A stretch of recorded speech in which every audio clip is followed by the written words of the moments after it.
ായിട്ടാണ് പുരോഗമനപരവും ആധുനികവുമായ മതനിരപേക്ഷ പ്രസ്ഥാനമായി കോൺഗ്രസ് നിലനിൽക്കണം എന്നതായിരുന്നു നെഹ്റുവിൻ്റെ ആഗ്രഹം. അങ്ങനെ നെഹ്റുവിൻ്റെ ആഗ്രഹപ്രകാരം കോൺഗ്രസ് നിലനിൽക്കണമെന്ന് ആഗ്രഹിക്കുന്ന അനേകായിരങ്ങൾ, ലക്ഷങ്ങൾ, ജനകോടികൾ, ശതകോടികൾ എന്നും ഇന്ത്യയിൽ നിലനിൽക്കുന്നുണ്ട്.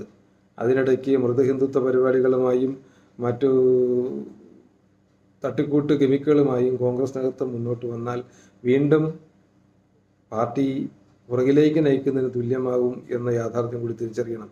ഒപ്പം തന്നെ ഈ രണ്ട് ആശയങ്ങളുടെ മിശ്രിതത്തിലേക്ക് ഗാന്ധിയൻ ചിന്തകളുടെ ആധാരമായ സ്വാതന്ത്ര്യാനന്തരം കോൺഗ്രസിൻ്റെ പ്രത്യയശാസ്ത്രം രൂപപ്പെടുത്തിയ അന്ത്യോദയ അതിദരിദ്രരുടെ ഉന്നമനം കൂടി ചേർത്ത് ചെയ്തതാണ്.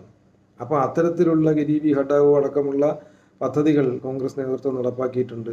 അത്തരം പദ്ധതികൾ പുതിയ രാഷ്ട്രീയ പ്രത്യയശാസ്ത്രത്തിലൂടെ സാമൂഹിക, സാമ്പത്തിക, രാഷ്ട്രീയ